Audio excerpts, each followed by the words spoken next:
Assalamualaikum warahmatullahi wabarakatuh. Perkenalkan, nama saya Ainunisa Bidadi Cantik dari kelas 12.1 nomor presensi 1. Apa kabar nih teman-teman semua hari ini? Semoga selalu dalam keadaan sehat, semangat, dan selalu dalam lindungan Allah Subhanahu wa Ta'ala. Jadi, hari ini saya akan menjelaskan materi mengenai keimanan, khususnya ciri khas keimanan yang membedakan terhadap sekedar keyakinan biasa. Teman-teman, keimanan itu memiliki ciri yang khas, yaitu sifatnya dinamis. Keimanan tidak selalu pada tingkat yang sama selamanya. Ia bisa saja bertambah ketika kalian melakukan amal soleh ataupun kebaikan, dan bisa saja berkurang ketika kalian melakukan dosa, lalai, ataupun mengikuti hawa nafsu. Iman itu bukan seperti batu yang akan selalu tetap, melainkan seperti tumbuhan yang harus disiram agar tumbuh subur, dan jika dibiarkan ia akan layu.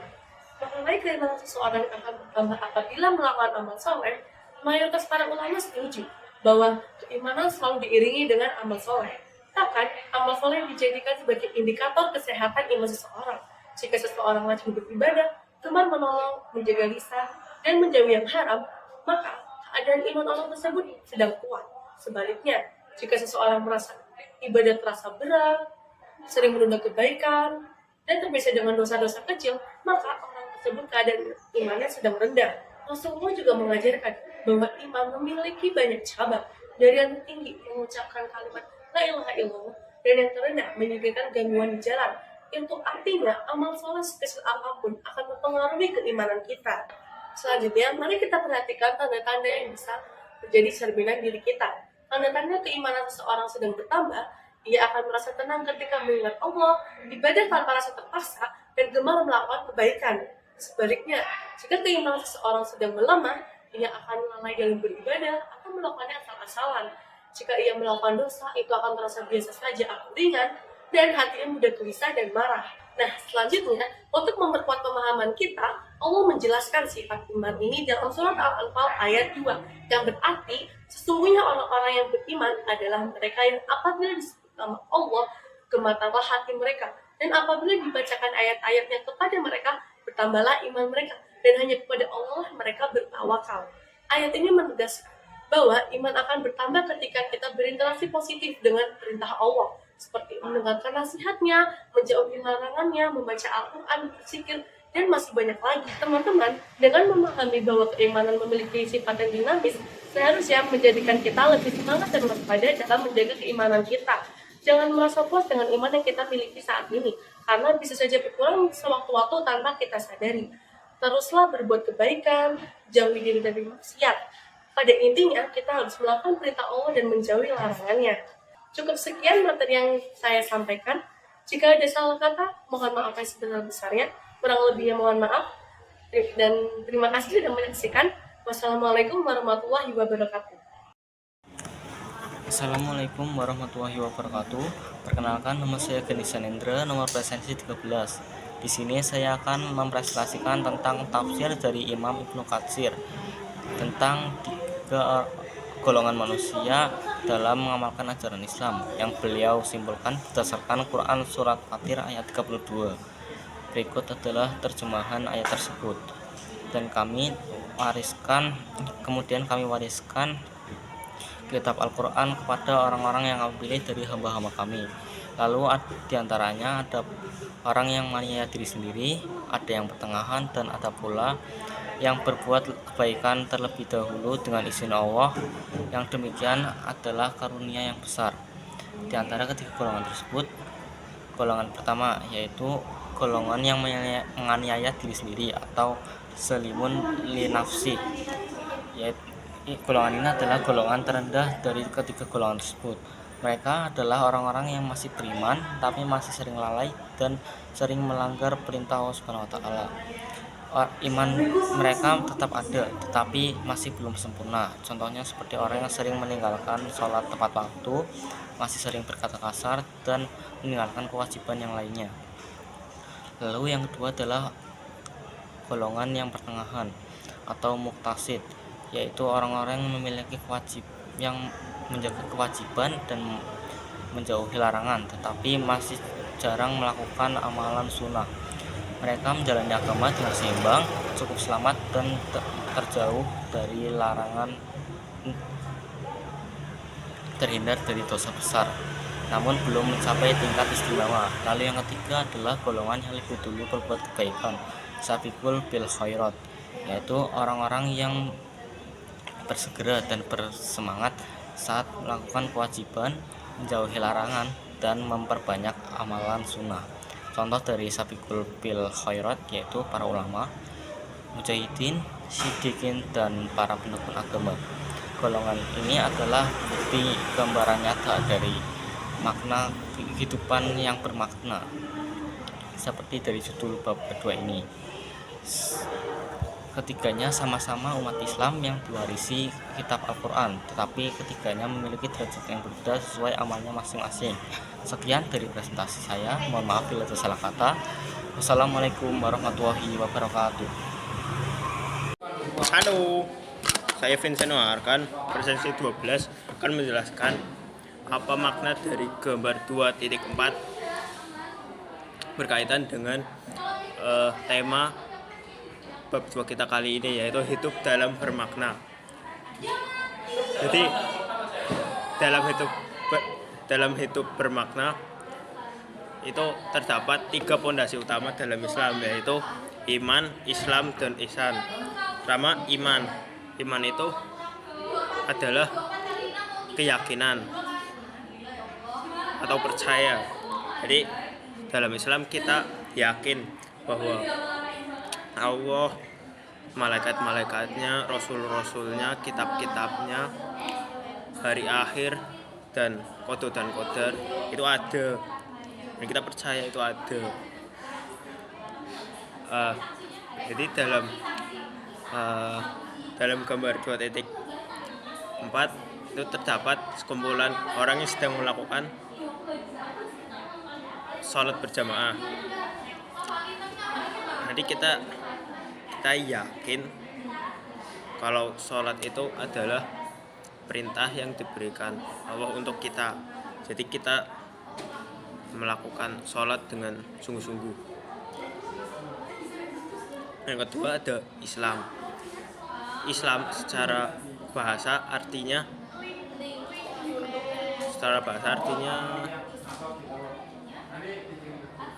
patuh dan taat.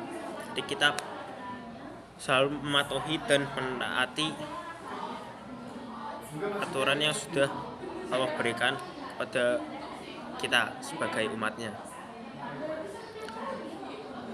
Ya, bisa dilihat di gambar 2.4 itu kita sedang mematuhi aturan Allah, yaitu sholat. Yang ketiga ada ihsan. Ihsan itu artinya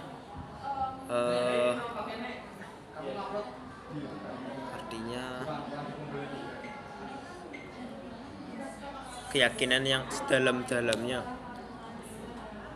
bahwa Allah senantiasa berada di dekat kita, di sekeliling kita, di kehidupan kita.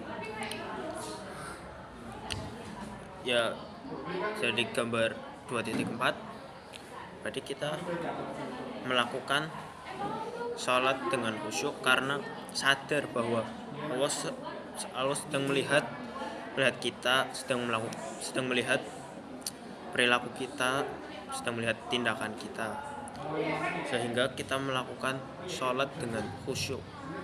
Ya, sekian penjelasan dari saya.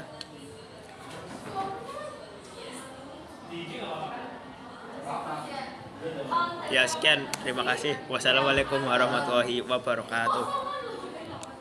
Assalamualaikum warahmatullahi wabarakatuh.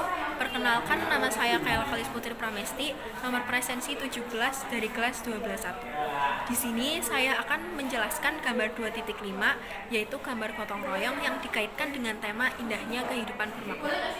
Gotong royong merupakan salah satu contoh indahnya kehidupan bermakna. Melalui gotong royong, kita dapat meningkatkan rasa kebersamaan, solidaritas antar individu yang membuat hidup kita lebih harmonis dan bermakna. Dengan membantu orang lain dan membuat mereka merasa dihargai dan diperhatikan, gotong royong juga dapat meningkatkan rasa percaya diri dan kebahagiaan.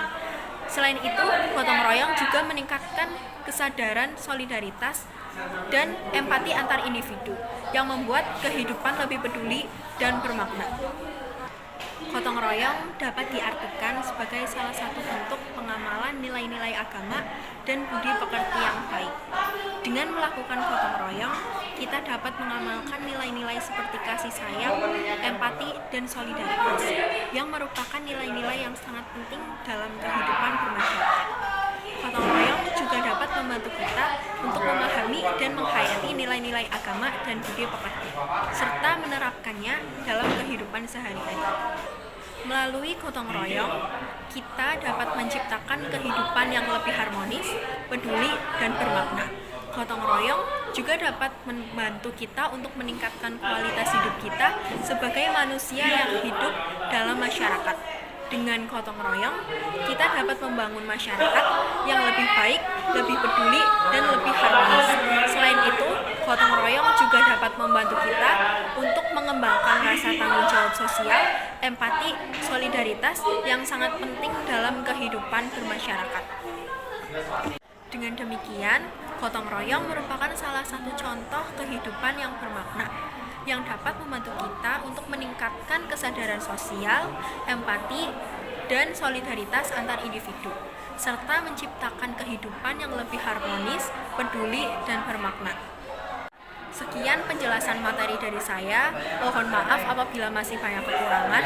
Wassalamualaikum warahmatullahi wabarakatuh. Assalamualaikum warahmatullahi wabarakatuh. Perkenalkan, nama saya Karisma Chandra Buana, nomor presensi 16. Jadi pada kesempatan kali ini, saya akan memberikan sebuah subbab materi yang berjudul Hakikat Iman. Iman adalah keyakinan dalam hati, diucapkan dengan lisan, dan diamalkan dengan anggota badan tanpa ada keraguan sedikit pun. Iman seseorang akan bertambah karena ketaatan, dan berkurang karena kemaksiatannya kepada Allah Subhanahu wa Ta'ala. Kedudukan iman lebih tinggi daripada Islam, karena iman mencakup yang lebih umum daripada Islam. Seseorang tidak akan mencapai keimanannya apabila ia melakukan dan mewujudkan keislamannya dengan perbuatan nyata dengan cara sempurna. Nah, ketika kita membahas iman, kita tidak akan lepas dari yang namanya amal, karena amal merupakan buah dari keimanan dan merupakan salah satu indikator yang dapat dilihat oleh manusia. Karena itu Allah menyebutkan iman dan amal beriringan dalam Al-Quran, surah Al-Anfal ayat 2 sampai 4. Ketika kita membahas iman, kita juga tidak akan lepas dari yang namanya rukun iman. Rukun iman terbagi menjadi 6, yaitu yang pertama, iman kepada Allah Subhanahu wa Ta'ala. Yang kedua, iman kepada malaikat-malaikatnya. Yang ketiga, iman kepada kitab-kitabnya. Yang keempat, iman kepada rasul-rasulnya. Yang kelima, iman kepada qada dan qadar. Dan yang terakhir, iman kepada hari akhir. Iman pada dasarnya adalah keyakinan dan kesadaran dalam hati seseorang. Iman memiliki 3 kriteria sifat. Yang pertama, iman bersifat abstrak. Artinya, tidak dapat diukur kadar keimanan seseorang. Hanya Allah yang Maha Mengetahui yang dapat melihat isi hati seseorang. Yang kedua, iman bersifat fluktuatif. Artinya, naik turun, bertambah, dan berkurang. Iman seseorang bertambah karena ia melakukan ketaatannya kepada Allah Subhanahu wa Ta'ala dan berkurang karena ia melakukan kemaksiatan.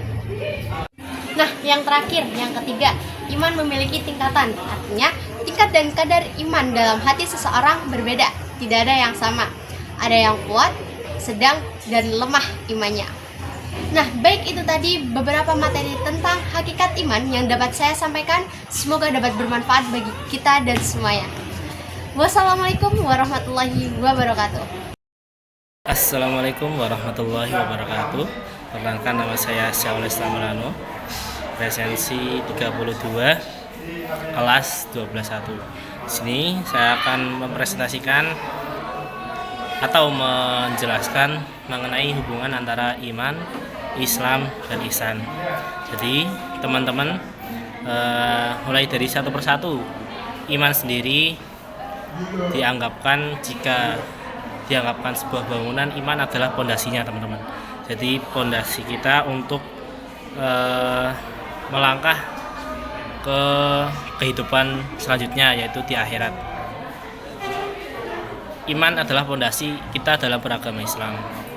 Jadi definisi dari iman atau orang yang beriman itu apa? Yaitu orang-orang yang menjauhi larangan Allah sejauh-jauhnya dan mengerjakan atau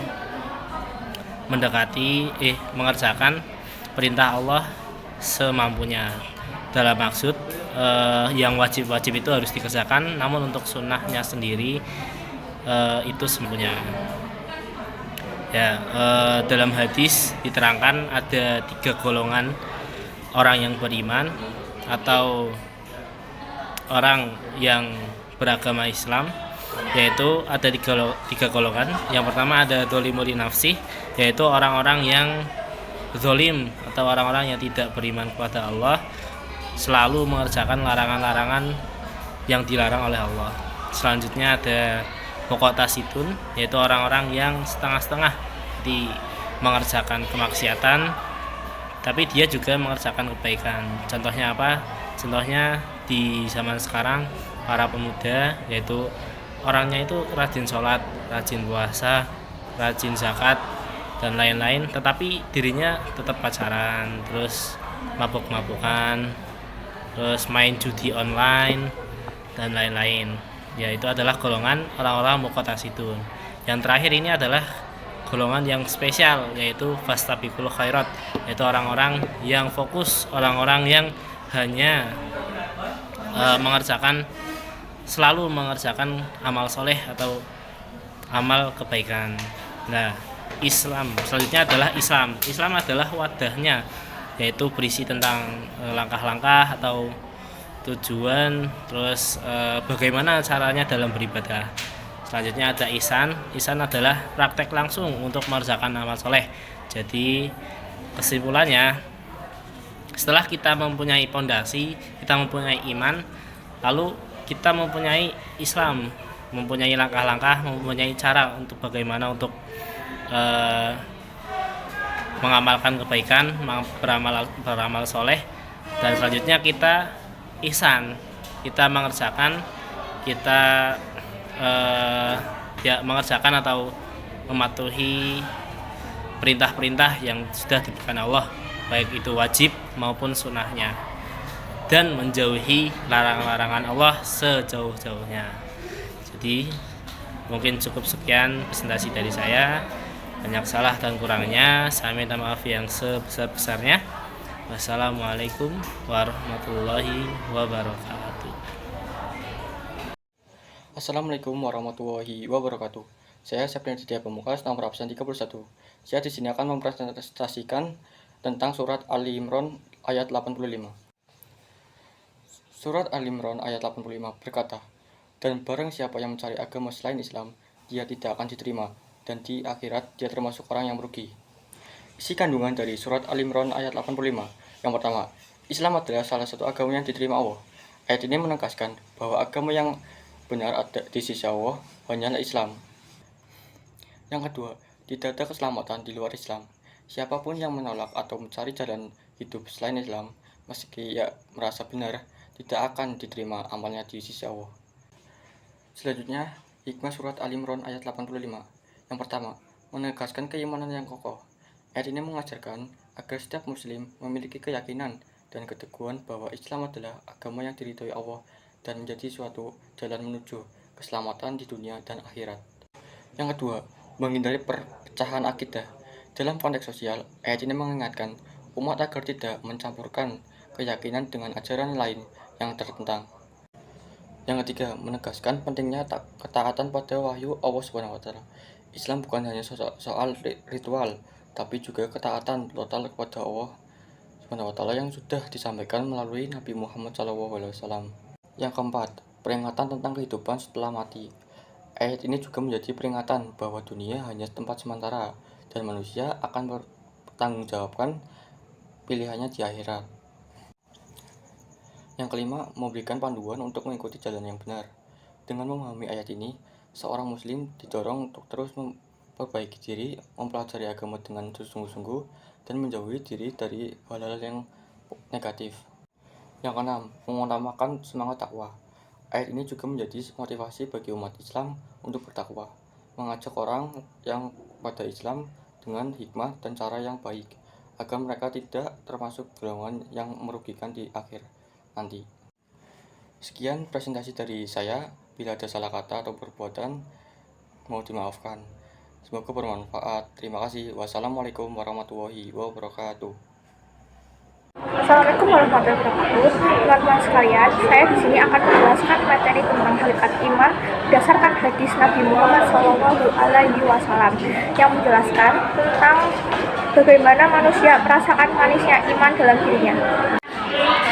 Rasulullah bersabda, 3 perkara yang ketika terdapat dalam diri seorang, maka ia akan merasakan manisnya iman. Menjadikan Allah dan Rasul-Nya lebih dicintai daripada selain keduanya. Mencintai seorang yang tidak dicintainya, melainkan karena Allah. Membenci dirinya kembali kepada kekufuran, sebagaimana bencinya ia ketika dilemparkan ke dalam api neraka. Jadi, hadis ini menjelaskan bahwa iman itu bukan sekedar keyakinan di hati, tetapi juga rasa. Dan rasa itu manis. Manisnya iman hanya bisa dirasakan oleh orang yang memenuhi 3 syarat ini. Kira-kira apa saja nih syaratnya? Yang pertama, cinta kita kepada Allah dan Rasul-Nya melebihi segalanya. Artinya, cinta kita kepada Allah dan Rasul-Nya berada di posisi paling tinggi. Yang kedua, cinta karena Allah. Artinya, kita mencintai saudara kita bukan hanya karena fisik, harta, atau duniawi, tapi karena ketaatan ia kepada Allah yang bisa membawa kita menuju surga. Yang selanjutnya, benci pada kekufuran. Artinya di sini itu benci dan takut karena kita kehilangan iman. Membenci kepada kekufuran ini itu bukan berarti kita membenci orangnya, tetapi kita menjauhi larangan atau perbuatan yang tidak disukai oleh Allah Subhanahu wa Ta'ala. Nah, selain 3 syarat tadi, para ulama juga menjelaskan bahwa iman memiliki 3 sifat penting. Yang pertama, iman bersifat abstrak, yang artinya tidak dapat diukur kadar keimanan seseorang karena dalam hatinya hanya ada Allah Subhanahu wa Ta'ala.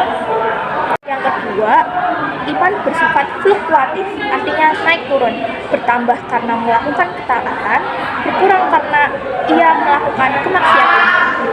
Yang ketiga, iman itu mempunyai tingkatan, yang artinya kadar dan tingkatan keimanan dalam hati manusia beriman itu berbeda. Ada yang kuat, ada yang sedang, dan ada yang lemah juga imannya.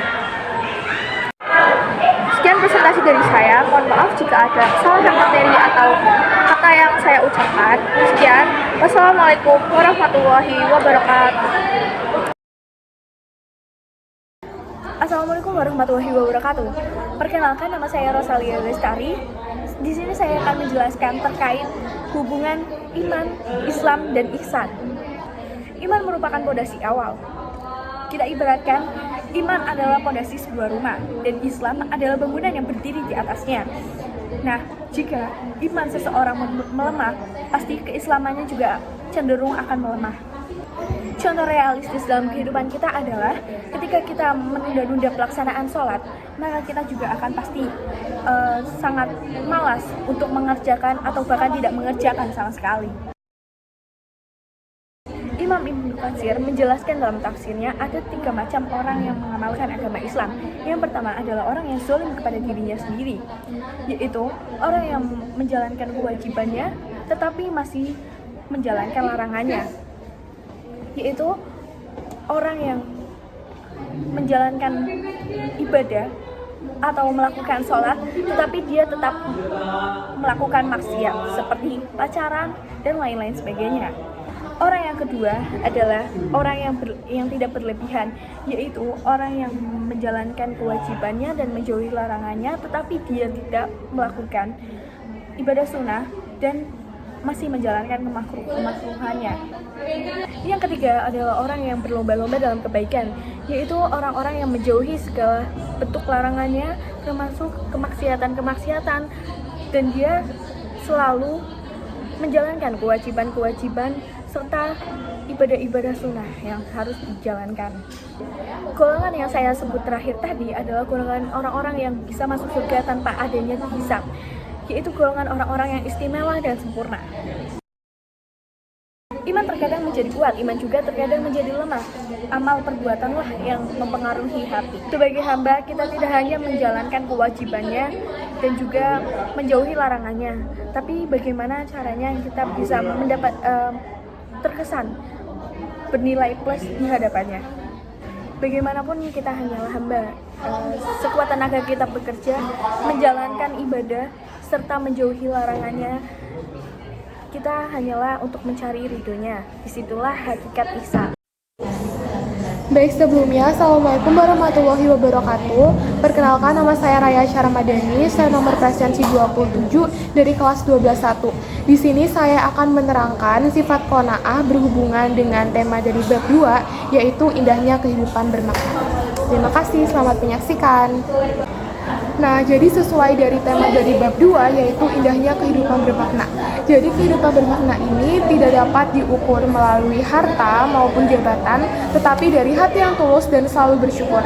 Nah, salah satu kunci kita dapat mencapai kehidupan yang bermakna adalah dengan menerapkan sifat qanaah. Nah, apa sih sifat qanaah itu? Jadi sifat qanaah ini berasal dari pelafalan bahasa Arab, yaitu qanaah, yang berarti merasa cukup. Artinya merasa cukup terhadap rezeki yang telah Allah berikan kepada kita walaupun sedikit. Jadi sifat qanaah ini tuh seperti sifat menerima segala ketentuan yang telah Allah berikan kepada kita dengan ikhlas tanpa merasa iri terhadap apa yang dimiliki oleh orang lain. Nah, dalil tentang qanaah telah disampaikan oleh Nabi Muhammad SAW, yaitu yang berisi, beruntunglah orang yang masuk Islam, diberi rezeki yang cukup, dan Allah menjadikannya merasa cukup terhadap apa yang telah ia berikan. Hadis riwayat Muslim. Nah, kenapa sih sifat qanaah itu penting dan perlu kita terapkan dalam kehidupan sehari-hari?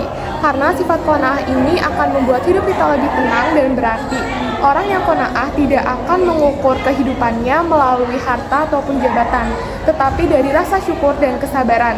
Contohnya itu yang pertama, tidak iri terhadap barang teman. Yang kedua, bersyukur walau hanya punya sedikit. Dan yang ketiga, tetap semangat walau hidup sederhana. Nah, adapun manfaat dari kita menerapkan sifat qanaah adalah yang pertama, lebih tenang dalam menjalani hidup. Yang kedua, hidup yang berfokus pada kebaikan, bukan harta semata. Lalu yang ketiga, tidak mudah iri sehingga jiwanya damai. Dan yang terakhir yaitu mudah bersyukur, dan itu yang membuat hidup lebih berarti. Nah, manfaat-manfaat yang tadi saya sampaikan membuktikan bahwasannya qanaah ini merupakan sifat yang penting untuk kita terapkan dalam kehidupan sehari-hari. Qanaah merupakan sikap menerima dan merasa cukup terhadap rezeki yang telah Allah berikan dengan rasa syukur dan tidak iri terhadap apa yang dimiliki oleh orang lain. Karena pada dasarnya qanaah merupakan kunci kebahagiaan hati. Dengan qanaah kita bisa lebih tenang, lebih bersyukur dan lebih dekat dengan Allah. Semoga kita semua bisa menerapkan qanaah dalam kehidupan sehari-hari dan selalu merasa cukup terhadap apa yang telah Allah berikan. Sekian dari saya. Wassalamualaikum warahmatullahi wabarakatuh. Assalamualaikum warahmatullahi wabarakatuh. Halo semuanya, perkenalkan saya Noviana Safitri, kelas 12.1, nomor presensi 24. Kalian tahu nggak kalau kedudukan iman itu lebih tinggi daripada Islam? Mau tahu? Yuk kita simak baik-baik. Jadi, Islam itu artinya kita patuh dan nurut sama Allah lewat ibadah yang bisa kita lihat. Contohnya seperti sholat, puasa, zakat, dan haji. Sedangkan kalau iman itu lebih ke rasa percaya atau yakin di hati kalau Allah itu ada. Dan dialah yang mengatur hidup kita dan semua yang dia perintahkan itu benar. Jadi, kalau Islam itu lebih ke ibadah yang bisa nampak, sedangkan iman itu lebih ke keyakinan yang ada di dalam hati. Jadi, hubungan antara Islam dan iman itu ibarat seperti rumah dan pondasinya. Rumah itu ibarat seperti Islam dan pondasi itu ibarat imannya. Kalau rumah tanpa pondasi itu pasti akan mudah roboh. Sama seperti orang yang rajin ibadah, tapi kalau hatinya belum benar-benar yakin kepada Allah, berarti imannya belum cukup kuat. Jadi, iman dianggap lebih tinggi dari Islam karena kalau iman kita kuat, ibadah yang kita jalankan juga akan lebih tulus. Contoh sederhananya itu kayak gini, ada orang yang sholat hanya karena disuruh oleh orang tua atau supaya terlihat rajin oleh orang lain. Itu berarti Islamnya itu ada, tetapi imannya masih lemah. Tapi kalau orang itu sholat karena sadar bahwa Allah itu melihatnya dan ingin mendapatkan ridhonya, maka itu artinya ia menjalankan Islam sekaligus dengan imannya. Kesimpulannya, Islam itu seperti pintu masuknya dan iman itu seperti inti dari ajarannya. Jadi, kalau kita ingin menjadi muslim yang kuat, maka kita tidak cukup hanya rajin ibadah saja, tapi juga harus memiliki iman yang kuat untuk membuat ibadah kita lebih tulus dan bermakna, sehingga amal ibadah kita juga akan mudah diterima oleh Allah Subhanahu wa Ta'ala. Jadi cukup sekian yang bisa saya sampaikan. Mohon maaf apabila ada kesalahan kata maupun perbuatan. Saya akhiri. Wassalamualaikum warahmatullahi wabarakatuh.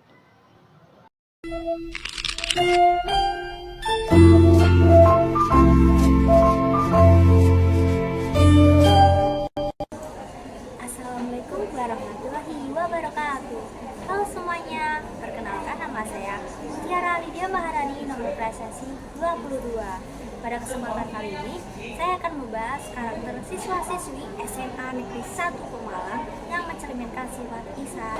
Dalam ajaran Islam, ihsan memiliki arti berbuat baik secara sungguh-sungguh, disertai dengan kesadaran bahwa Allah selalu melihatmu. Dalam sebuah hadis diriwayatkan oleh Imam Muslim, disebutkan bahwa engkau beribadah kepada Allah seakan-akan engkau melihatnya. Jika engkau tak bisa melihatnya, maka yakinlah bahwa ia melihat. Nah, dengan kata lain, ihsan bukan hanya sekedar beribadah, tapi juga mencakup sikap dan perilaku dalam kehidupan sehari-hari sebagai seorang siswa. Sebagai siswa-siswi SMA Negeri 1 Pemalang, sifat ihsan bisa tercerminkan melalui beberapa karakter. Nah, yang pertama, siswa yang memiliki sifat ihsan akan memiliki sifat kejujuran, baik dalam mengerjakan tugas maupun pada saat ujian. Ia tidak akan menyontek meskipun tidak ada pengawasnya, karena ia tahu bahwa Allah selalu melihat perbuatannya. Nah, yang kedua, sifat ihsan juga tampak dalam semangat belajar dan disiplin. Nah, bukan semata-mata karena ingin mendapatkan nilai tinggi ya, tapi dia juga paham bahwa menuntut ilmu juga merupakan ibadah serta tanggung jawab kepada orang tua dan Allah Subhanahu wa Ta'ala. Yang ketiga, siswa yang memiliki sifat ihsan akan bersikap santun, baik kepada guru, teman, maupun warga sekolah lainnya. Ia akan menjaga kata, tidak berkata kasar, dan menghindari perbuatan yang menyakiti orang, baik secara fisik maupun perasaan. Yang keempat, sifat ihsan juga terlihat dari bentuk kepedulian terhadap sesama. Misalnya membantu teman yang sedang kesulitan, terus juga tidak membeda-bedakan teman berdasarkan latar belakang, serta mau bekerja sama dalam kegiatan sosial maupun kelompok. Yang kelima, siswa yang memiliki sifat ihsan akan menjaga kebersihan sekolah, misalnya dengan membuang sampah pada tempatnya, terus juga menjaga fasilitas sekolah dan tidak mengotori atau mencoret-coret dinding kelas. Dari semua contoh tadi yang dapat kita simpulkan adalah sifat ihsan memiliki sifat dasar dari perilaku yang baik dan mulia, tidak hanya bertaat kepada Allah, tapi juga melakukan sifat akhlak mulia terhadap kehidupan sehari-hari. Sebagai pelajar, mari kita berusaha untuk berbuat baik, bukan hanya karena dilihat orang lain, tapi juga kita tahu bahwa Allah Maha mengetahui segala sesuatu, baik yang tampak maupun yang tersembunyi. Semoga kita semua dapat menjadi pelajar yang berilmu, beriman dan berakhlak, serta menanamkan sifat ihsan dalam kehidupan sehari-hari. Sekian dari saya, kurang lebihnya mohon maaf. Wassalamualaikum warahmatullahi wabarakatuh. Assalamualaikum warahmatullahi wabarakatuh.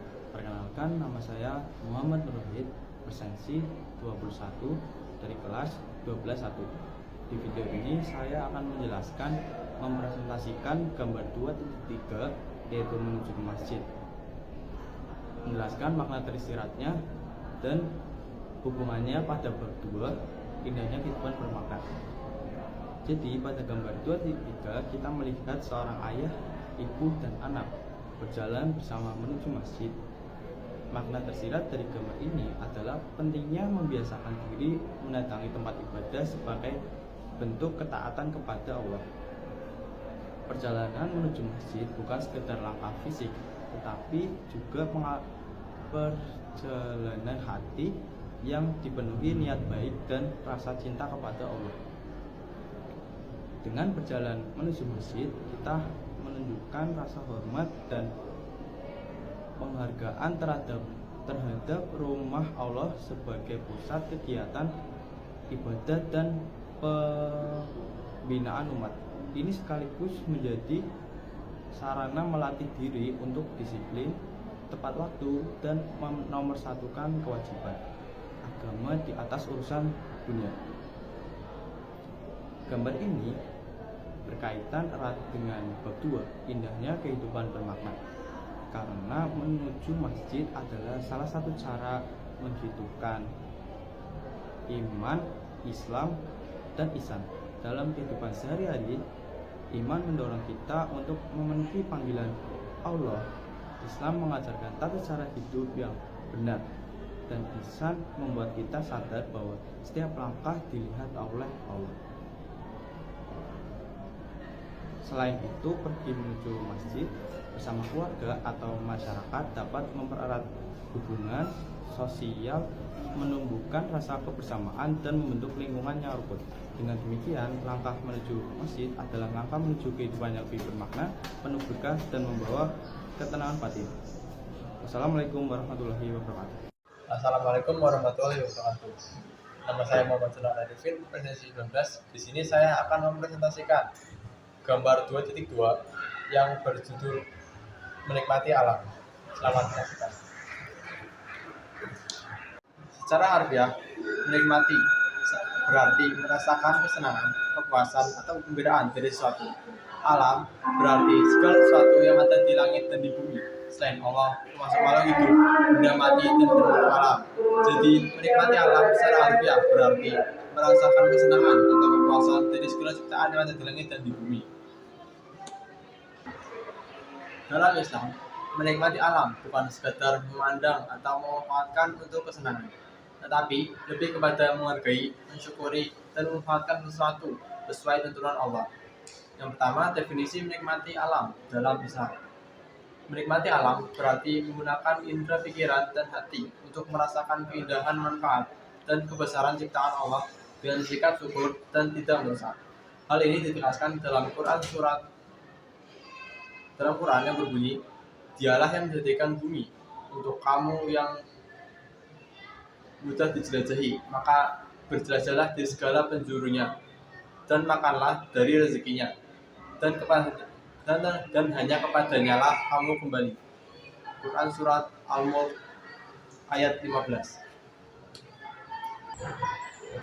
Dalam Islam, menikmati alam bukan sekedar hiburan fisik, tetapi juga ibadah hati, karena melihat alam seharusnya mengingatkan kita kepada Allah Subhanahu wa Ta'ala. Kaitannya dengan kehidupan beragama Islam, yang pertama adalah syukur, yaitu menyadari nikmat Allah melalui ciptaannya, lalu mengucapkan dan memberikan syukur lewat ibadah dan perilaku yang baik. Yang kedua ada tafakur, yaitu merenungkan tanda-tanda kebesaran Allah dalam alam semesta sehingga menambah iman. Yang ketiga ada amanah, menjaga kelestarian alam sebagai bagian dari tanggung jawab manusia sebagai khalifah di bumi, seperti yang tertera pada Quran Surat Al-Baqarah ayat 30. Yang keempat ada zunud, yaitu menikmati alam secukupnya tanpa berlebihan sehingga tidak terikat secara duniawi. Dan yang kelima ada ukhuwah, yaitu alam menjadi sarana mempererat silaturahmi, misalnya rekreasi bersama atau liburan, sekaligus memperkuat kesadaran sosial untuk menjaga lingkungan bersama. Assalamualaikum warahmatullahi wabarakatuh. Perkenalkan, saya Wulan Suci Ramadhani, nomor presensi 34. Pada kesempatan kali ini, saya akan mempresentasikan mengenai Quran Surat Al-Anfal ayat 2-4. Jadi yang pertama saya akan menjabarkan arti dari Quran Surat Al-Anfal ayat 2-4 yang berbunyi, "Sesungguhnya orang-orang yang beriman adalah mereka yang ketika disebut nama Allah gemetarlah hati mereka, dan apabila dibacakan ayat-ayatnya bertambahlah iman mereka karenanya. Dan pada Tuhanlah mereka bertawakal." Yaitu orang-orang yang mendirikan sholat dan menafkahkan sebagian rezeki yang telah kami berikan kepada mereka. Itulah orang-orang yang beriman dengan sebenar-benarnya. Mereka akan mendapatkan tahta derajat yang tinggi di sisi Tuhannya, serta ampunan dan nikmat dan rezeki nikmat yang mulia. Yang selanjutnya saya akan menjelaskan isi kandungan dari Quran Surat Al-Anfal ayat 2-4. Yang pertama ayat 2. Ayat 2 menjelaskan ciri-ciri orang-orang yang beriman, yaitu ketika disebut nama Allah, hati mereka bergetar, dan apabila didengarkan ayat suci Al-Quran, iman mereka bertambah. Dan mereka hanya bertawakal kepada Allah Subhanahu wa Ta'ala. Hal ini menunjukkan bahwa keimanan bukan sekedar pengakuan, tetapi juga rasa takut dan hormat yang tumbuh di dalam hati, serta keyakinan yang penuh kepada Allah Subhanahu wa Ta'ala. Selanjutnya, ayat kedua menjelaskan ciri berikutnya, yaitu menjalankan sholat dan menginfakkan sebagian rezeki yang Allah berikan kepada kami. Nah, hal ini menunjukkan bahwa sholat merupakan tanda kedekatan seorang hambanya dengan Tuhannya. Sementara infak mencerminkan kepedulian terhadap sesama. Yang terakhir adalah ayat keempat. Ayat keempat ini menegaskan bahwa merekalah orang-orang yang benar-benar beriman. Mereka akan mendapatkan derajat yang tinggi di sisi Allah, ampunan, serta rezeki yang mulia. Hal tersebut merupakan janji Allah kepada hamba-hambanya yang selalu menjaga keimanan dengan amal saleh. Dari surat Al-Anfal ayat 2-4 kita belajar bahwa iman yang sejati terlihat dari hati yang lembut ketika mengingat Allah, keyakinan yang bertambah ketika mendengarkan Al-Quran, sikap tawakal, konsistensi dalam beribadah, serta kepedulian sosial. Semoga kita semua termasuk ke dalam golongan orang-orang yang disebutkan dalam Quran Surat Al-Anfal ayat 2-4 yang mendapatkan kehidupan yang mulia, ampunan, serta rezeki dari Allah Subhanahu wa Ta'ala. Sekian yang dapat saya sampaikan, kurang lebihnya mohon maaf. Terima kasih. Wassalamualaikum warahmatullahi wabarakatuh. Assalamualaikum warahmatullahi wabarakatuh. Perkenalkan, nama saya Talita Melahana, nomor presensi 33 dari kelas 12-1. Nah, teman-teman pasti setuju dengan statement bahwa hidup tidak selalu mulus. Ada masanya kita berada di puncak kebahagiaan dengan rezeki lancar, keluarga yang sehat, dan hati yang tenang. Namun pada kondisi sebaliknya, seperti pada masa-masa sulit, pasti kita juga pernah merasakan seperti contohnya ada kegagalan pekerjaan, lalu keluarga yang sakit, ataupun doa yang dipanjatkan belum terkabulkan. Nah, apa sih yang membuat kita tetap tenang, tetap kuat dalam menghadapi kondisi tersebut? Nah, jawabannya adalah iman. Iman bukan hanya sekedar percaya dalam hati, namun menghadirkan keyakinan yang membuat kita mempunyai arah, tujuan, dan juga pegangan yang kokoh. Dengan iman, kita belajar bahwa nikmat bukan hanya sekedar untuk dinikmati, tapi juga untuk disyukuri. Dan juga ujian bukan hanya sekedar untuk dihindari, namun juga untuk dihadapi dengan sabar. Teman-teman, keutamaan iman itu sangat luar biasa. Yang pertama ialah iman memberi keteguhan hati. Iman membuat kita yakin bahwa tidak ada satupun yang terjadi tanpa seizin Allah. Ketika ada kabar buruk, kita tidak langsung untuk putus asa. Namun ketika ada kabar baik, kita tidak lupa untuk selalu bersyukur. Di sini kita belajar untuk tetap teguh, karena kita percaya ada hikmah di balik semua kejadian. Keutamaan iman yang kedua ialah iman menenangkan jiwa. Orang yang beriman tahu bahwa dunia ini hanya sementara. Masalah sebesar apapun akan terasa ringan karena kita tahu bahwa Allah tidak akan meninggalkan hambanya. Bayangkan jika kita tidak punya iman, pasti kita akan gampang menyerah. Namun selagi kita masih punya iman, kita masih bisa berkata bahwa insya Allah semua akan baik-baik saja. Keutamaan yang ketiga ialah iman memberi arah hidup. Banyak orang yang berjalan di dunia ini tanpa mempunyai tujuan yang jelas. Tapi orang yang beriman mempunyai kompas yang pasti, yaitu ridha Allah. Keputusan yang diambil, cara berbicara, dan cara menyikapi orang-orang yang telah menyakiti semuanya diarahkan oleh iman. Itulah mengapa hidup kita tidak akan kosong. Teman-teman, iman itu seperti cahaya di jalan yang gelap. Tanpa iman, kita mudah tersesat. Namun dengan iman, kita akan selalu tahu arah pulang. Maka mari kita jaga iman kita dengan ibadah, doa, dan amal-amal yang baik. Supaya hidup kita bukan hanya untuk sekedar dijalani saja, tapi benar-benar dimaknai. Sekian dari saya. Wassalamualaikum warahmatullahi wabarakatuh.